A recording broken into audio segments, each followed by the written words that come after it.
Assalamualaikum warahmatullahi wabarakatuh. Makin pas, makin pasti, Pas FM pasti.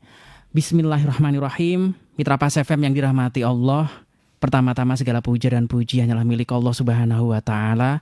Dan bersyukur karena dalam kesempatan sore kali ini kita masih diberikan nikmat hidayah, masih diberikan kesempatan sehingga kita bisa kembali bersua mengkaji kitab tafsir Ibnu Katsir dalam kesempatan sore kali ini. Tak lupa juga sholawat ma'assalam kepada junjungan kita Nabi Allah Muhammad Sallallahu Alaihi Wasallam yang kita nantikan syafaatnya di hari kiamat nanti. Mitra Pas FM yang dirahmati Allah, senang rasanya sore kali ini saya Arif Vanili bisa kembali hadir untuk Anda dalam program yang kita tunggu-tunggu bersama, kajian kitab tafsir Ibnu Katsir, yang insya Allah akan selalu hadir setiap hari Rabu sore Mitra Pas dari jam 5 hingga jelang maghrib tiba nanti.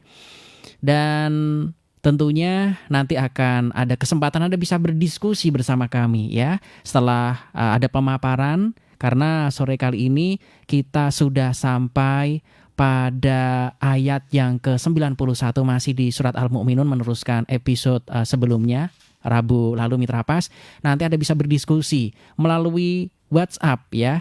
Anda bisa kirim voice note Anda atau suara Anda atau teks atau tulisan Anda, silakan. Mana yang membuat Anda nyaman, karena Anda mungkin nyambi dengan melakukan rutinitas yang lain. Anda bisa berkirim suara atau tulisan Anda, teks Anda melalui 0852279101. Sementara untuk line telepon juga bisa Anda manfaatkan lewat 0295385877. Dan kami juga live menggunakan audio visual di fanpage kami Radio Pas FM 42 ya. Anda bisa share linknya ke ikhwan Anda dan tentunya bisa komentar. Pertanyaan Anda bisa Anda kirim melalui komentar sehingga nanti kami bisa membacanya secara real time. Dan tentunya sore kali ini kita membahas satu topik menarik Mitra Pas ya, tentang surat Al-Mu'minun. Dan kitab tafsir Ibnu Katsir ini merupakan salah satu kitab tafsir Al-Quran yang dijadikan rujukan para ulama terkemuka dalam bidang tafsir. Ini adalah karya monumental dari Al-Hafidz Ibnu Katsir yang tentunya sangat familiar di kalangan umat Islam dan tentunya banyak yang sudah mengkaji. Dan sore kali ini sudah hadir di Studio 1 Radio Pas FM 4 narasumber kita untuk memberikan pencerahan. Beliau adalah Al-Ustadz Abdul Kholiq Syafi'i MPD Al-Hafidz, pengasuh pondok pesantren Yambu'ul Ulum Sukolilo Pati. Assalamualaikum warahmatullahi wabarakatuh, Ustadz. Waalaikumsalam warahmatullahi wabarakatuh. Monggo. Bismillahirrahmanirrahim. Assalamualaikum warahmatullahi wabarakatuh. Alhamdulillahilladzi hadana lihada wa ma kunna linahtadiya laula an hadanallah. Asyhadu an la ilaha illallah wahdahu la syarika lah wa asyhadu anna Muhammadan abduhu wa rasuluh. Allahumma fasalli wa sallim wa barik ala sayyidina wa maulana Muhammadin wa ala alihi wa ashabihi wa man sara bihadihi ila yaumiddin. Subhanaka la ilma lana illa ma 'allamtana innaka antal alimul hakim wa tub 'alaina ya maulana innaka antat tawwabur rahim. Rabbi shrah li sadri wa yassir li amri wahlul 'uqdatam min lisani yafqahu qawli. Amin. Amma ba'd. Mitra Pas FM dimanapun Anda berada, semoga senantiasa mendapat rahmat dari Allah Subhanahu wa Ta'ala. Dan yang saya hormati sahabat saya Mas Ari yang selalu setia menemani kajian tafsir Ibnu Katsir. Kita berharap dan berdoa kepada Allah, semoga apa yang telah kita lakukan mendapat ridhonya dan semoga Allah menganugerahkan keberkahannya kepada kita semua. Amin. Kita lanjutkan kajian kita surah Al-Mu'minun ayat ke-91. A'udzu billahi minasy syaithanir rajim. Bismillahirrahmanirrahim. Mattakhadallahu min waladin wa ma kana ma'ahu min ilah. Idzal ladhaba kullu ilahin bima khalaqa wa la'ala ba'duhum 'ala ba'd. Subhanallahi amma yasifun. Alimil ghaibi wasyahadah fata'ala amma yusyrikun. Qur rabbi imma turiyanni ma yu'adun. Rabbi fala taj'alni fil qawmi zalimin. Wa inna ala an nuriyaka ma na'iduhum laqadirun. Idfa billati hiya ahsanus sayyi'ah. Nahnu a'lamu bima yasifun. Wa qur rabbi a'udzu bika min hamazatis syayatin wa a'udzu bika rabbi ay yahdurun. Bismillahirrahmanirrahim. Mattakhadha orang Arab sinten Allah Gusti Allah miwalatin sangking anak. Wa makanalan ora ana ma'ahu sertane Allah min ilahin sangking sesembahan.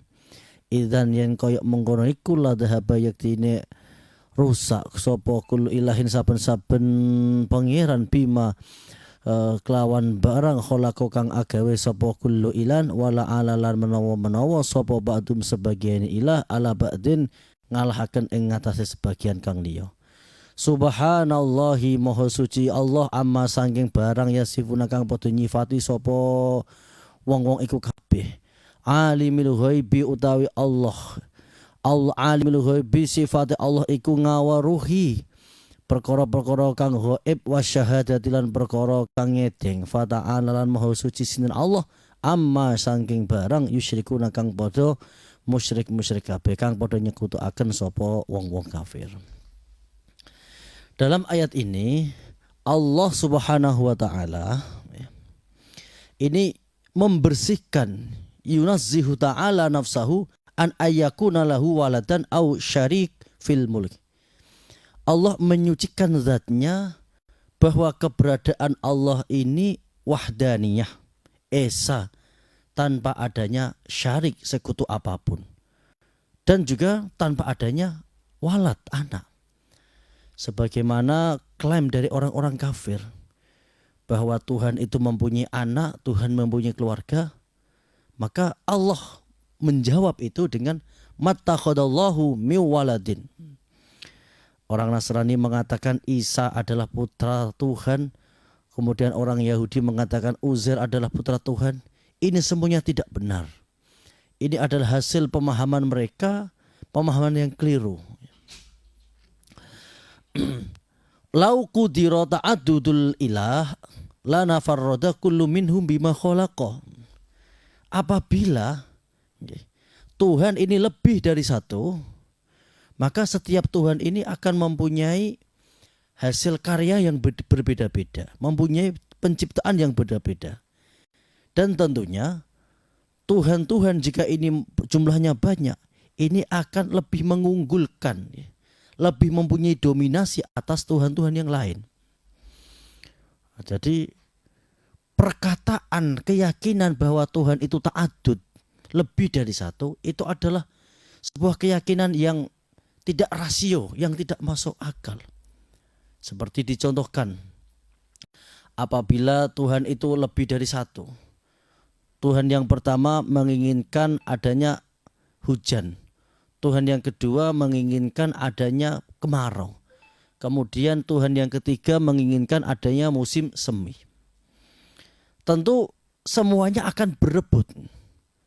Sekarang apabila Tuhan nomor satu menginginkan musim kemarau, terus kemudian nomor 2 setuju dan nomor 3 setuju, Tuhan macam apa ini? Tuhan kok dikalahkan, Tuhan kok tidak berkuasa. Yang namanya Tuhan itu harus kuasa atas segala-galanya. Maka ta'addud, bilangan lebih dari satu, kepercayaan Tuhan lebih dari satu, itu batal secara ilmiah. Terus juga wala ala ba'duhum ala ba'd. Jika Tuhan ini ta'addud lebih dari satu, maka Tuhan ini akan saling mengalahkan antara Tuhan satu, Tuhan dua, dan yang lainnya. Di dalam tafsir Al-Qurtubi dijelaskan apabila Tuhan ini lebih dari satu, maka akan sebagaimana para raja-raja dunia yang mereka akan saling mengalahkan antara satu dengan yang lainnya.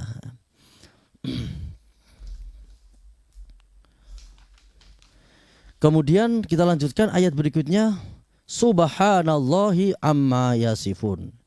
Maka Allah disucikan, ya. Allah mensucikan dari segala sifat-sifat yang disifati oleh orang-orang kafir. Jadi ada cerita menarik di zaman Rasulullah itu, ya.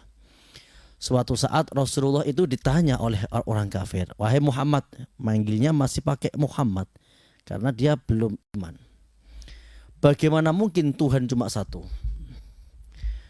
Kebutuhan kita itu kan banyak, masalah kita itu banyak, masalah hujan, masalah perang, masalah perdagangan. Kalau Tuhan kita cuma satu, tentu kita akan kerepotan mengurus masalah kita yang banyak. Dan Nabi itu cara menjawabnya juga unik. Nabi cara menjawabnya itu dengan argumentasi yang jelas. Sekarang begini, wahai orang Arab, logikanya kita rubah. Apabila kamu menjadi seorang hamba, seorang pekerja, kemudian kamu mempunyai majikan yang banyak.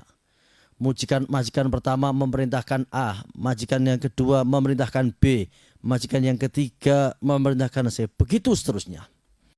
Padahal jika kamu melakukan perintah majikan yang pertama, tentu kau akan meninggalkan perintah Tuhan majikan yang kedua, begitu seterusnya. Lalu menurut kamu enak mana? Mempunyai satu majikan atau mempunyai banyak majikan? Akhirnya dia berpikir, ya kalau begitu enak punya majikan satu, wahai Muhammad. Maka Nabi menjawab, majikanmu, Tuhanmu adalah majikanmu. Oh begitu, ya kalau begitu aku beriman. Jadi kita ini harus fa'lam, ya. Fa'lam itu artinya menauhidkan Allah, mengenal Allah dengan ilmu. Tidak hanya sekedar taklid, meskipun itu diperbolehkan. Tapi keyakinan kita akan menjadi kuat apabila didasarkan dengan fa'lam annahu la ilaha illallah. Fa'lam, ketahuilah, ini dari kata alima ya'lamu, artinya ketahui dengan ilmu. Annahu adalah domir sya'an, domir faktual. Kenyataannya Tuhan itu ya hanya Allah.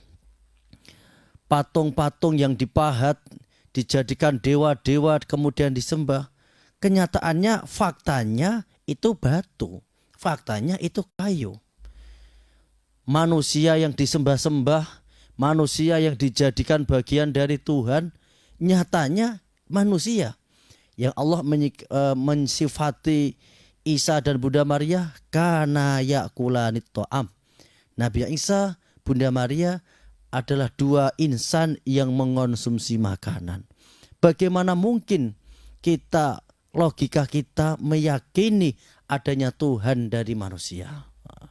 Ini maksudnya subhanallahi amma yasifun. Kemudian alimil ghaibi wasyahadah fata'ala amma yusyrikun. Allah itu mengetahui segala yang ghaib dan semua yang nampak. Ini berbeda dengan pengetahuan kita. Kita manusia itu melihat suatu benda itu karena melihat. Misalkan kita melihat ini ada bunga warna kuning, kita mengetahui kan karena melihat. Jika bunga ini disimpan di sorok atau dihalangi oleh suatu benda, kita tidak mampu melihat. Nah, Allah itu mengetahuinya bukan karena melihat, tapi karena menciptakan. Jadi zat yang menciptakan, seorang yang menciptakan itu tentu lebih tahu, karena dia yang menciptakan. Kita manusia mengetahui sesuatu karena melihat, dan pandangan kita itu terbatas. Ketika pandangan benda ini jauh dengan jarak sekian, kita sudah tidak lihat, atau dalam gelap malam kita sudah tidak mampu melihat. Berbeda dengan alimul ghaibi Allah, pengetahuan Allah. Allah mengetahui itu ya bukan karena unsur melihat, tapi karena yang membuatnya. Fata'ala amma yusyrikun. Jelas ini Allah disucikan dari segala barang-barang yang disekutukan kepadanya. Dulu itu Nabi Ibrahim alaihissalam pernah membuat sebuah heboh yang sempat viral di zamannya. Nabi Ibrahim itu kan hidup di Kanaan. bangsa Ur. Bangsa Ur itu berdampingan dengan Babilonia ya. Jadi kan ada bangsa Ur, bangsa Kalda, bangsa Samira, bangsa Samir, terus juga ada bangsa-bangsa yang di sekitaran Mawar Anhar. Ketika itu raja penguasa Ur itu Namrud ya. Itu mempunyai banyak dewa-dewa. Dan dewa yang paling besar itu Dewa Marduk.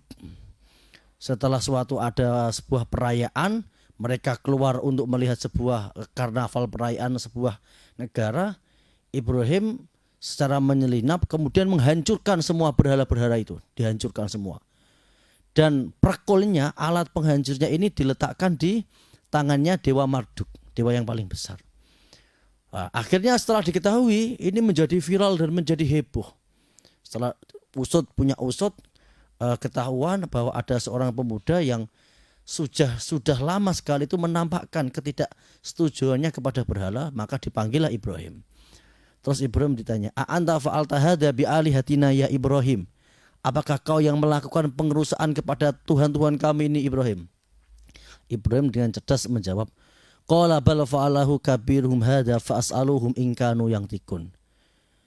Bukan, pelakunya adalah Dewa Marduk, dia yang paling besar, dan itu buktinya perkulnya masih ada di tangannya. Coba tanya saja. Faroja'u ila anfusikim. Mereka itu sebenarnya sadar, oh benar ya. Jadi mereka berhala-berhala ini tidak bisa diajak komunikasi. Akhirnya bagaimanapun namanya penguasa, Ibrahim ini akhirnya mendapat hukuman dengan dibakar api. Meskipun akhirnya Allah menyelamatkannya. Artinya apa? Kita ini bersyukur sekali. Alhamdulillah bersyukur Allah menakdirkan kita bagian menjadi orang yang Islam yang mempunyai keyakinan yang benar. Baik benar secara syariat atau benar secara logika. Betapa sedihnya kita ketika kita dipaksa mengakui batu, kayu sebagai Tuhan. Yang dia tidak bisa menciptakan dirinya sendiri. Jangankan menciptakan alam raya. Bagaimana sedihnya kita jika kita mempunyai keyakinan ada manusia yang menjadi Tuhan. Yang manusia itu sifatnya seperti kita. Ya makan, ya tidur. Nanti kalau nggak diberi makan ya lemes. Masa Tuhan lemes, kan menyedihkan. Nah, kita bersyukur. Lanjut. Qur rabbi imma turiyani ma yu'adun. Yaqulu ta'ala amiran nabiyahu Muhammadan ayyad'u bihadad du'a inda khulu lin niqam. Allah Subhanahu wa taala memerintahkan kepadanya Nabi Muhammad berdoa ini ya. Rabbi imma turiyani ma yu'adun rabbi fala taj'alni fil qaumil zalimin. Ini ketika turun azab, ya, Nabi ini disuruh berdoa agar Allah menyelamatkan dari azab. Jadi sekelas Nabi Muhammad saja yang sudah dijamin keselamatannya, dijamin kemuliaannya, masih diperintahkan berdoa meminta perlindungan. Ya, apalagi kita sebagai manusia biasa, tentu lebih berhak dan lebih berkewajiban untuk selalu berdoa kepada Allah. Kita masih hidup sampai sekarang ini, itu kan karena ada cinta kasihnya Allah. Ya, kita masih bisa hidup sampai saat ini karena Allah menyelamatkan kita saat perjalanan tidak kecelakaan. Allah menyelamatkan kita ketika tidur dan kemudian tidak mati. Maka doa setelah tidur itu, alhamdulillahilladzi ahyana ba'da ma amatana. Betapa banyak orang yang tidur kemudian bangun-bangun bertemu mungkar nakir. Jadi kita masih bisa bertahan sampai kehidupan ini atas dasar cintanya Allah. Allah menyelamatkan kita dari kemungkinan bahaya yang dapat membinasakan kita. Maka berdoalah dan berdoalah. Lanjut, in aqabtum wa innahu syahidun dzalika fala taj'alni fihim. Kama ja'a fil hadis, ini ada hadis dari Imam Ahmad. Wa idza aradta biqaumin fitnatan fatawaffani ilaika ghairu maftun. Ya Allah, apabila engkau akan menurunkan fitnah, maka wafatkanlah saya dulu sehingga saya tidak menjadi bagian yang terkena musibah itu. Dan ini diijabah oleh Allah ya. Ketika di masa Nabi Muhammad itu ya, tidak terjadi fitnah perpecahan. Dan umat Islam itu alhamdulillah ya, meskipun dalam waktu perjuangan yang singkat dibandingkan perjuangan Nabi yang terdahulu, itu bisa menyatukan, di era Nabi itu bisa menyatukan seluruh komponen orang-orang Arab. Yang kita tahu orang Arab itu adalah sebuah kelompok yang sulit diatur. Bahkan sekelas Romawi dan Persia pun tidak sanggup. Sehingga tidak menjadi ketertarikan bagi orang Romawi dan Persia untuk menguasai orang Arab. Karena orangnya keras, sulit diatur, hidupnya nomaden, satu dan satu tidak saling berhubungan, artinya tidak saling bisa dikoordinasi. Ini tentu lebih menyulitkan. Dan ini bisa disatukan oleh Nabi Muhammad dengan waktu yang relatif singkat. Nah, ini adalah bentuk pertolongan Allah Subhanahu wa taala pada nabinya. Idfa billati hiya ahsanu sayyi'ah nahnu a'lamu bima yasifun. Ini juga sebuah perintah juga. Ketika seseorang berbuat buruk kepada kita, maka kita balas dengan yang ahsanu, yang lebih baik. Nabi pernah bersabda, jangan kamu itu menjadi orang yang didikte oleh orang lain. Maksudnya bagaimana? Kalau orang lain baik, saya baik. Kalau orang lain berbuat buruk, saya juga ikut berbuat buruk. Itu tandanya orang yang tidak merdeka. Sebagai bangsa yang berdemokrasi, sebagai bangsa yang berperadaban, kita harus merdeka. Artinya merdeka tidak usah menunggu kebaikan orang lain untuk berbuat baik. Dan tidak perlu membalas keburukan dengan keburukan. Itu artinya orang yang merdeka dari dikte orang lain. Nah, jadi kita harus istiqlal merdeka. Kalau kita masih nek diapii ape ya, nek dieleki elek berarti didikte belum merdeka. Nah, kita harus memerdekakan diri dari itu semua. Wa qur rabbi a'udzu bika min hamazatis syayatin wa a'udzu bika rabbi ayahdurun. Ini juga doa nggih. Ini sebuah tarbiyah pelajaran, yaitu rabbi a'udzu bika min hamazatis syayatin. Ya Allah, kita minta perlindungan kepada Engkau dari tipu daya, dari bisikan setan. Wa a'udzu bika rabbi ayahdurun, dan saya berlindung kepadamu agar setan tidak mendatangiku. Ini maksudnya nanti ketika kita mungkin mau minum ya, kita membaca bismillah. Ketika mau tidur membaca bismillah. Ketika mau jima berhubungan senggama dengan istrinya membaca doa. Karena setan itu selalu mengepung kita. Dalam Al-An'am diterangkan, summala atiyannahu min baini aidihim wa min khalfihim wa an aymanihim wa an syama'ilihim. Sehari-hari setan itu mengepung kita, depan, belakang, kanan, kiri, full. Maka kita di dalam mau melaksanakan apa saja itu disuruh untuk meminta perlindungan. Mau makan, membaca doa, Allahumma barik lana fima razaqtana. Mau masuk kamar mandi, Allahumma inni a'udzubika minal khubusir khubais, dan seterusnya. Minimal setidak-tidaknya membaca bismillah. Karena dengan bismillah setan itu akan jauh dari kita. Jadi sering kita jumpai makanan tidak berkah ya karena dicampuri setan itu. Sering kita jumpai anak sulit diatur, mungkin karena ketika berhubungannya tidak membaca doa, tidak membaca bismillah. Maka ini wa a'udzu bika rabbi ayahdurun. Ya Allah, saya berlindung kepadamu dari kehadiran setan kepadaku. Dan setan itu yaitu selalu hadir di setiap perjalanan kita. Bahkan ketika sholat saja ada setan yang khusus. Setan yang khusus ini semacam satgas khusus yang untuk melalaikan orang sholat. Ketika Allahu Akbar, oh iya kunci motor saya di sana. Allahu Akbar, oh ternyata HP saya tuh ada di. Itu sebenarnya yaitu min hamazati syaitan. Nah, demikian penjelasan dari surah Al-Mu'minun ayat ke-91 sampai ayat ke-98. Selanjutnya dialog interaktif yang dipandu oleh Mas Ari. Monggo. Baik, untuk Anda Mitra Pas yang ingin bergabung sore kali ini silahkan Anda bisa masuk melalui SMS ataupun juga WhatsApp di 085857999101 dan untuk line telepon juga bisa Anda manfaatkan sore kali ini lewat 0295385877 dan juga komentar di fanspage kami Radio Pas FM Pati. Saya absen dulu yang sudah masuk ya, sudah like di video kami yang ada di fanspage. Ada Mas At Juli, terima kasih sudah bergabung. Juga Ibu Suci Kanatoya dan Mbak Ati yang sudah bergabung juga sore kali ini. Silakan pertanyaan masih terus kami pantau, jadi Anda bisa bergabung, berdiskusi bersama kami melalui SMS ataupun juga WhatsApp ya, ataupun komentar di fanspage kami Radio Pas FM Pati 2. Yang sudah bergabung, Assalamualaikum warahmatullahi wabarakatuh Ustadz. Waalaikumsalam warahmatullahi wabarakatuh. Tentang berkenaan dengan tadi setan ada di kanan, kiri, depan, belakang, atas, bawah kita yang selalu mengganggu umat manusia. Jadi begini Ustadz, saya ini kan masih bisa dikatakan pejuang sholat subuh Ustadz.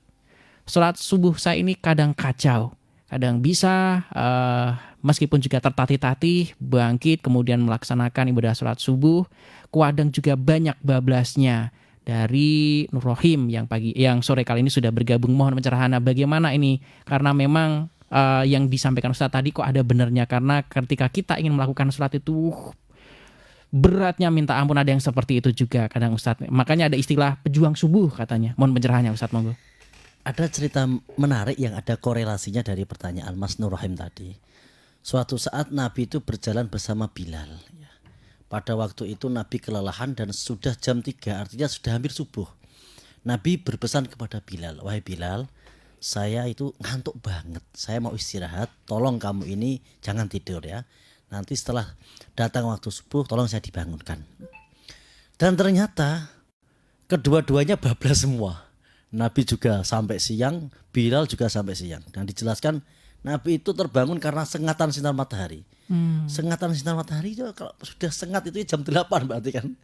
Setelah itu Nabi bangun. Saking kelempone ini Ustaz. Masya Allah Bilal, kamu tadi kan sudah saya pesan, kenapa kamu tidak bangun? Ya Bilal jawabnya rileks saja. Wahai Nabi, saya mengalami hal yang sebagaimana engkau alami. Akhirnya Nabi yang tetap memerintahkan Bilal, ya sudah kalau begitu kamu tetap adzan terus sholat. Artinya kewajiban sholat ini tetap masih wajib meskipun waktunya sudah habis.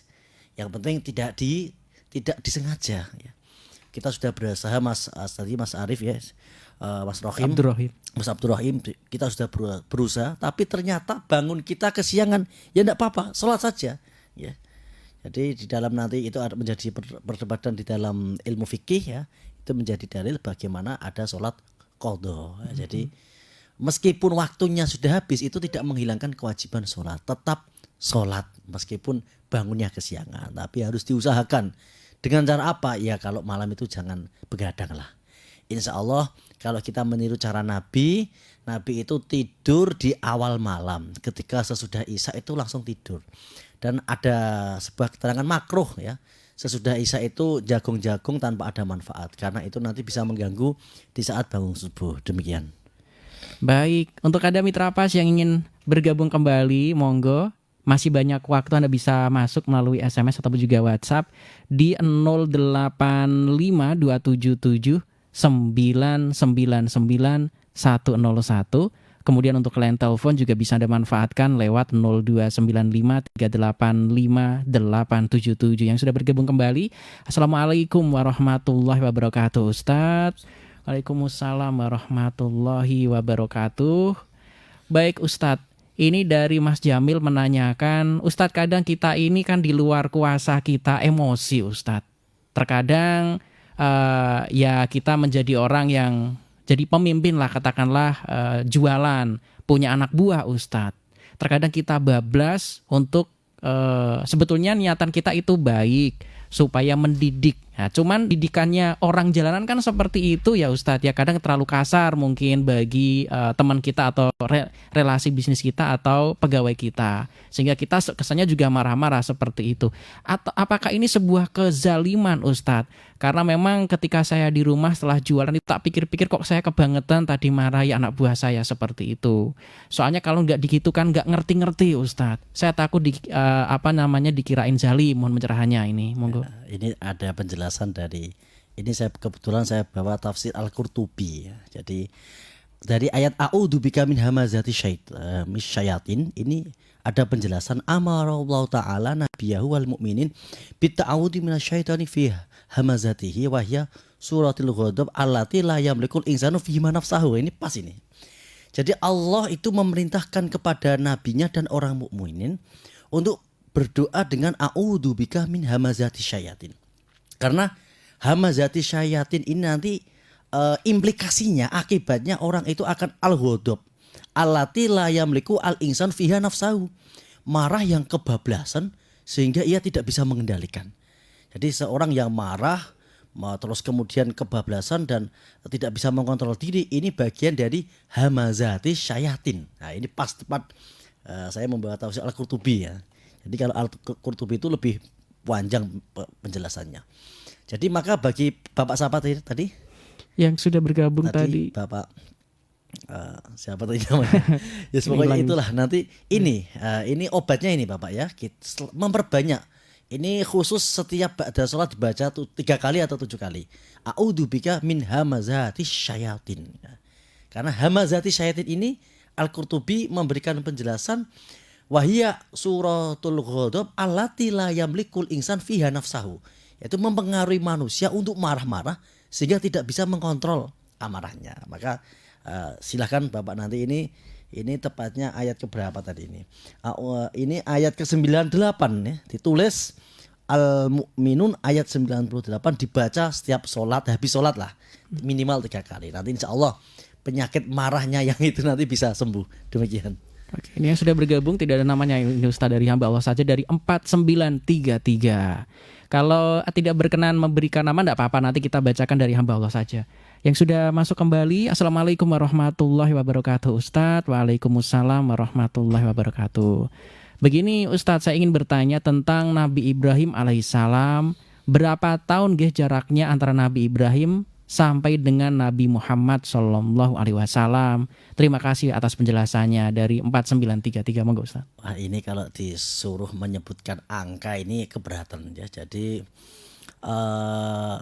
jaraknya itu ya kurang lebih ya. Saya pernah membaca di Ibrahim Abul Adyan, tapi ini nanti diklarifikasi dulu karena kalau angka itu lupa ingat. 200.000 sekian lah, 200.000 sekian. Ribuan sudah Ustaz. Sudah ribuan jaraknya itu.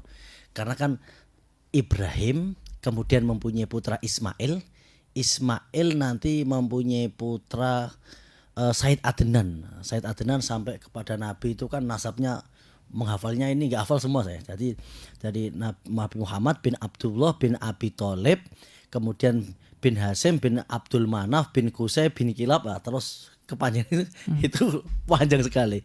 Itu ada di Barzanji waba'du fa'aqulu huwa Muhammadu bin dan seterusnya. Itu kurang lebih 200.000 sekian, 200.000 atau 2.000-an waktu sekian lah. Itu renggang waktunya. Jadi itu masalah waktu itu ya penting ya tidak. Yang paling penting esensi. Jadi sering Al-Quran itu menyebutkan agama dengan menggunakan millata abikum Ibrahim. Nah ini yang penting itu. Jadi agama kita ini dikonotasikan sebagai agamanya ayah kalian, yaitu Nabi Ibrahim. Maka nanti ada pertanyaan di alam kubur itu, siapa ayahmu? Maka kita nggak boleh jawab Paiman, Paijen, tidak boleh, tapi Nabi Ibrahim alaihissalam. Kenapa? Karena beliau ini menjadi contoh hanif, agama yang hanif, yang lurus. Sebagaimana Al-Quran selalu mengisyaratkan ikuti millata abikum, agama bapakmu Ibrahim. Karena Ibrahim itu disebut sebagai Abul Adyan, bapak semua agama. Demikian Mas Adi. Oke, sebentar lagi maghrib Ustadz, mohon doanya sebelum kita closing, monggo. Allahumma salli ala sayyidina Muhammadin wa ala alihi washabihi ajma'in. Alhamdulillahirabbil alamin. Ya Allah ya Rahmanir Rahim, kami mohon kepadamu selamatkan kami, keluarga kami, anak-anak kami, anak-anak santri kami semuanya dan seluruh Mitra Pas FM dimanapun mereka berada. Allah selamatkan dari min hamazati syayatin, dari tipu daya setan, dari godaan setan, dari fitnah, semua macam fitnah dan dari segala macam keburukan makhluk Engkau ya Allah. Rabbana la tuzigh qulubana ba'da idh hadaitana wa hab lana min ladunka rahmah innaka antal wahhab. Rabbana innaka jami'un nasi liyaumil la raiba fih. Ya Allah ya Rahmanir Rahim. Rabbana atina fid dunya hasanah wa fil akhirati hasanah wa qina adzabannar. Walhamdulillahi rabbil alamin. Demikian penjelasan dari saya, kurang dan lebihnya maaf. Tetap semangat, tetap selalu tersenyum, berbahagia. Kita jaga hubungan kita bersama Allah agar kita selalu senang beribadah, bersyukur dalam beribadah, senang dalam bersujud, dan insya Allah Allah akan menganugerahkan kebahagiaan kepada kita semua. Demikian, walafu minkum, wassalamualaikum warahmatullahi wabarakatuh. Waalaikumsalam warahmatullahi wabarakatuh. Baik Mitra Pas, kajian kitab Tafsir Ibnu Katsir insya Allah bisa Anda simak setiap hari Rabu, dan mohon maaf apabila ada hal yang kurang berkenan karena kesempurnaan mutlak hanya milik Allah Subhanahu wa taala. Kesalahan datangnya dari kami sebagai makhluk yang memang diciptakan serba kurang. Saya Rifan ini beserta kerabat kerja Radio Pas FM Pati pamit undur diri. Terima kasih informasi Pas FM Pasti. Wassalamualaikum warahmatullahi wabarakatuh.